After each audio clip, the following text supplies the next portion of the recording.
Well, hello everyone and welcome back to Network 13. I had to dim the lights in the Network 13 lab this morning so this would show up a little better. I have an IC on my breadboard here, and it's in an 8 lead dip package, and it's flashing an LED. You also see a couple of capacitors there, electrolytics. And you may ask, well, okay, what is this IC? Well, I can tell you it's not a microcontroller, and it's not an op-amp, and it's not a 555 timer. This is an LM3909 LED Flasher Oscillator IC. And this was designed and manufactured by National Semiconductor starting in the mid-1970s. The primary purpose of this IC is exactly what you see here. It's to flash an LED continuously from a 1.5 volt battery. Although we're going to look at some of the national documentation for this part, and we'll see that they came up with a lot of other applications for this as well. But this is the primary application, and this is the one we're going to be exploring today. Now, I first learned about the LM3909 when I saw one for sale in my local Radio Shack store.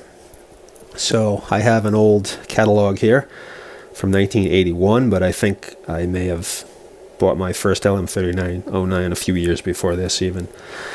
Let's take a look. So if we go in and we zoom in on the listing, here it is. The LED Flasher Oscillator. $1.09 in 1981 at Radio Shack. So description is flash LEDs with a minimum current drain, operates from a single 1.5 volt or higher battery voltage sources. 8-pin dip. Stock number 276-1705. Now, if I recall correctly, I believe that the basic application circuit, which is what I have wired up here right now, I believe that was printed on the back of the Radio Shack packaging. I do remember buying one of these in the store, bringing it home, and my father and I wiring it up on a piece of proto board, and we powered this from a 1.5 volt D-cell flashlight battery. And I want to say that that single battery powered the IC and flashed the LED for about a year before it died, which was pretty cool, pretty impressive. Now, sadly, the LM3909 is obsolete, so to the best of my knowledge, you can't buy new LM3909s anywhere. There's no one manufacturing them anymore, but you can find some stock out there if you look on eBay or you look other places. These three particular examples, which I'll zoom in on a little bit, were purchased from an eBay seller, Alltronics, Alltronics, and I'll be providing some contact information for them in the space below the video. These appear to be new old stock, which means that the mold compound looks pristine. The pins didn't have any solder on them. They weren't bent or scratched in any way, and all three of the parts work perfectly fine. I tested all three of them. Alright, I wanted to very quickly go over some of the documentation that National Semi published for this part. And we'll start with the datasheet. Page 1 of the datasheet has the internal schematic of the part itself, which is really cool. As you can see, the part count is pretty low here. It's just a handful of transistors and resistors make this up. I like this schematic also that it shows the external components that you would use in the basic circuit, which are an LED and a timing / boost cap, and the wiring. The apps max table is interesting for a couple of reasons. First of all, supply voltage 1.15 volts to 6 volts max. And the operating current 550 microamps or max 750 microamps. Flash frequency with a 300 mic timing cap would be 1 hertz plus or minus 30%, it looks like. Compatible LED forward drop. This one is interesting. The part wants to see an LED with a forward drop of 1.35 to 2.1 volts. Now this would cover a red or a green or a yellow LED. Now we'll see in the demonstration that when we try to put a blue or a clear LED in the circuit, that it just does not like that at all, and that we have to change our supply voltage actually to get those LEDs to flash. Pulse width for the flash, 6 milliseconds. This is a fairly fluid number as well. I've seen much wider pulse widths in my experiments. The rest of the data sheet has just got some application circuits, and I won't really get into these too much, but there are quite a few of them in here. It gets really crazy in the application note. Now this is application note 154, published in December 1975. And this gives a pretty good explanation of how the part actually works, the circuit theory and what's going on inside. Once again, we see the internal schematic of the part here. And this is the waveform that you would see on pin number 8. We'll be looking at these on my scope in a few moments also. And this goes into kind of parallels what you see in the data sheet as far as applications, and it has more too. It has more, and they get more and more exotic as you go on. So these are still a bunch of flashers and strobes. At a certain point, there's the continuity checker again. We see a water seepage alarm, a Morse code set, electronic trombone, a fire siren here. This is a whooper siren. This uses 2 LM3909s. Here's a triac trigger. We saw a triac trigger in the data sheet. A scope calibrator, an RF oscillator, and then this is probably my favorite one, which is an AM radio receiver. Here is some kind of a flip-flop-esque kind of a latch circuit. Here's a one-shot circuit, and this one, it's maybe my second favorite. This is basically a bullhorn circuit. So you'd be using this speaker as a microphone. It would amplify your audio when it would come out of this speaker here. And that's it for the app note. But I would recommend the app note over the data sheet just because, like I said, they go into more theory, and some of these application circuits are just really, really crazy, but fun. Okay, so I've drawn the schematic of the IC here on this paper, and I've also included the external components, which are a red LED and a 300 microfarad timing cap. And I also have pins 1 and 8 jumpered together. Now there is an alternative way of doing this where you remove this jumper, and it effectively increases the RC time constant and it lowers the flash rate. So they call this slow RC if you return through pin 8. If you jumper pin 8 to pin 1, then it's fast RC. So let's start off at this point right here on our waveform, and at this point the LED is off.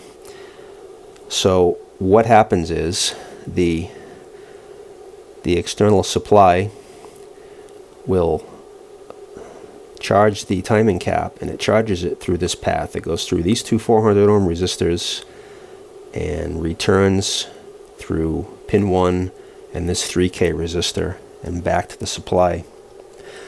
So the timing cap charges, and as the timing cap charges, the voltage at pin 8 will decrease, and it will decrease until it reaches about 400 or 500 millivolts. So at this point we have 400 or 500 millivolts at Q1's emitter, and that causes Q1 to turn on, and Q1's collector will pull base current out of Q2, this current mirror here.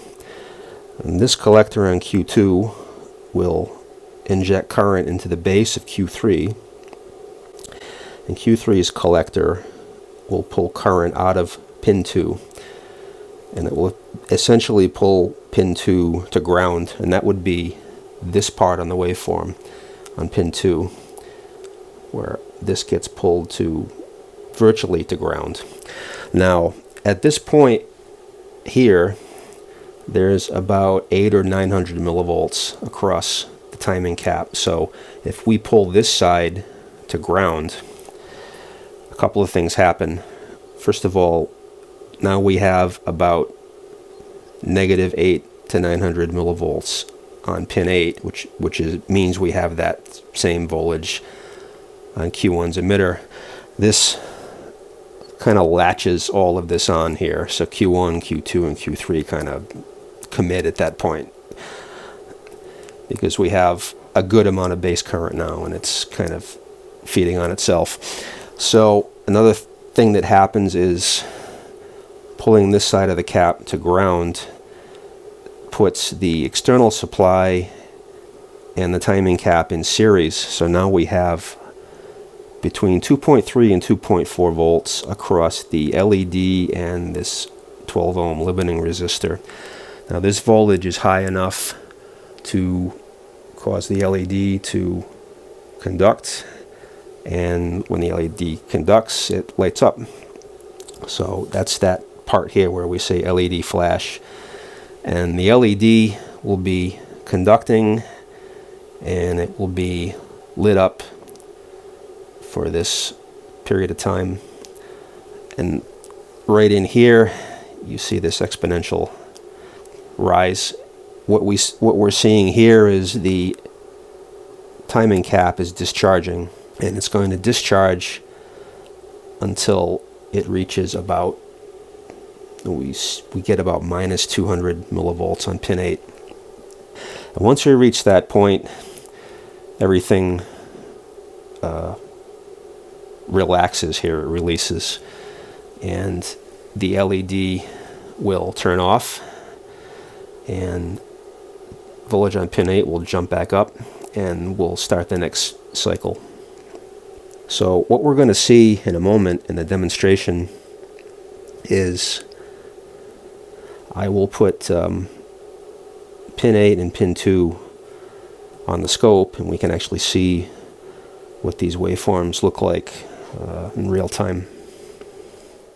Okay, so the first thing I want to show you is this is the two waveforms. This is pin 8 and this is pin 2. And this is with the pin 8 and pin 1 jumper together. So this would be the fast flash rate. And right now it's 758 millihertz with that jumper in. I'm going to show you what happens when I remove the jumper. I open this up. So now the charge path for the cap is returning through pin 8 only, which means it's returning through 9K instead of just 3K. And we'll wait for the scope to update here. So you can see the interval between flashes is greatly increased. Frequency is now 278 millihertz, so it has increased by a factor of 3, which makes sense because we're changing the RC time constant by about a factor of 3. I will put this back now. Pin 1. The other thing I want to show you is some of these levels on the pins. So I'm going to turn my, let's see, my cursor is on. Okay. So for pin 8, We top out at about 980 millivolts, and then the flash sequence is starting at about 420 millivolts. And then when the capacitor is pulled to ground, we drop to about minus 840. And then as we recover, as the cap discharges, that's about minus 180. Okay, so for pin 2, which is the bottom trace, the green, just before the flash occurs, we're at about 1.4 volts. And this pin gets pulled down to about 20 millivolts, almost zero. And then at the end of the flash, it pops back up to 1.24. So these numbers are all in line with what you would find in the National Semi documentation, of course. These are all pretty close. Now, the other thing I wanted to show you was the pulse width. So let's see if we can, oh wait a minute, I don't want to do that, I want to do this. The pulse width, which they say is 6 milliseconds typical, we're getting about 92 milliseconds here. If we blow that out a little bit more, we can see it better.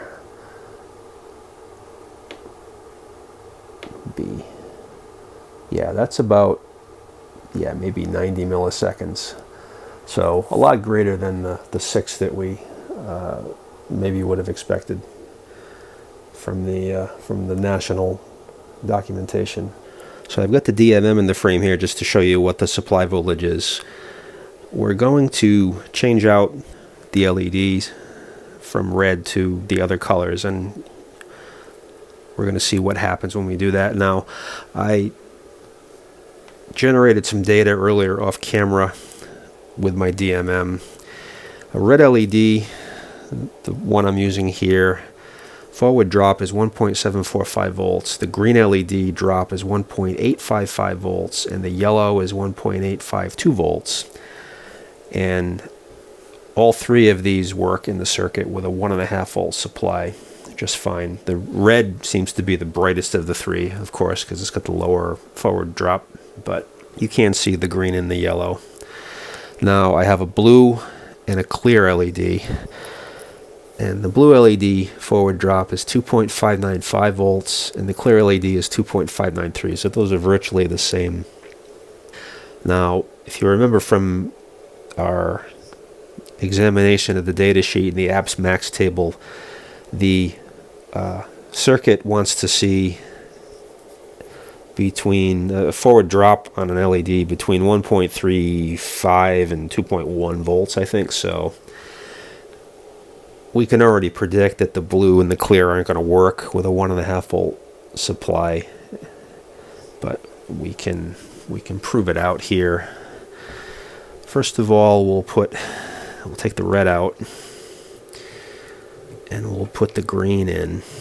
We'll see what the green does.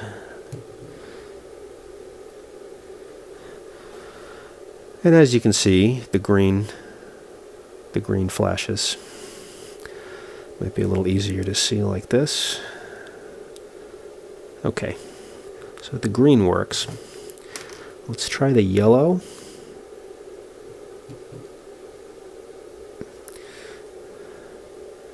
There's our yellow. Flash, flash, flash. Okay. Makes sense. Now, let's try the blue. And I will assure you that I'm putting this in correctly. I have the anode in the right place. Blue is not flashing at all. And to make the blue flash, you have to increase your supply voltage, which I'm doing now.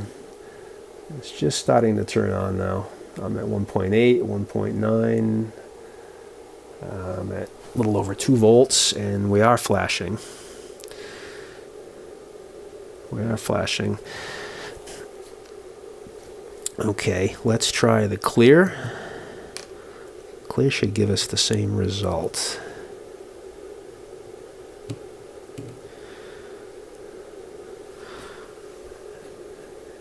And the clear is flashing. But the clear will not flash if I reduce this down to 1.5.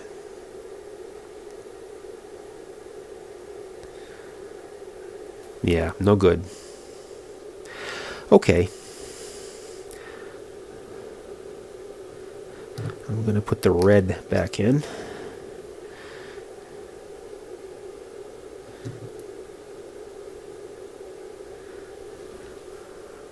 And there we go. Now, if I play around with the supply with the red LED, I can bring this up to 2 volts, and we're still flashing.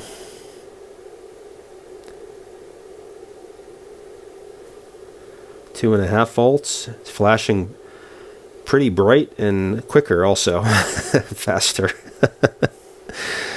Let's see. 3 volts. Oh yeah, boom, boom, boom, boom. Okay. And if we go the other direction, so if we had a dying battery, let's say, and we were at 1.2 or so, 1.19, it still flashes. And it's still fairly bright. Let's try to go.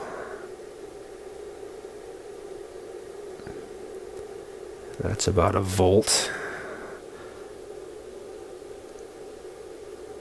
It's not flashing at a volt. Let's see. Let's give it a little more.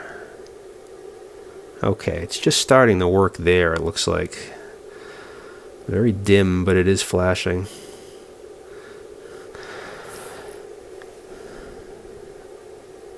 So we'll go back to 1.5. Okay, one last thing I want to show you today. You can increase the flash frequency on this basic circuit even if you reduce this resistance here between pin 1 and ground even further. And I actually did that on the breadboarded circuit.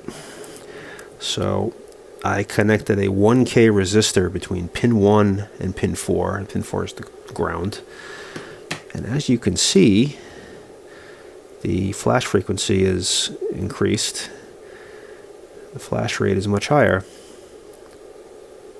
And one other last thing maybe I should mention is this capacitor here is the timing cap. This one here I have across the supply rails for the part. Now this doesn't show up on the schematic that I showed you earlier. I put this here because I've said this before about these solderless breadboards. They're very noisy and they give you very poor connections sometimes, so I like to put always a decoupling cap on any circuit that I'm breadboarding. So that's what I did here. I had done experiments earlier off camera where I did not have this cap, and my scope waveforms were very, very noisy. Putting this cap in cleaned the waveforms up quite a bit. So that's what this is. I think it's a 470 microfarad. But you could disregard this. Just pretend it's not there. The important cap is this one, which is the timing cap. If you enjoyed this video, please consider giving it a thumbs up. Feel free to leave any comments in the comment section below the video, or you can write to me at network13.contact@gmail.com. That's network13.contact@gmail.com. Please check out our other videos on the channel, and if you like what you see, please consider subscribing. This concludes our video of the LM3909 LED Flasher IC. And as always, thank you for watching.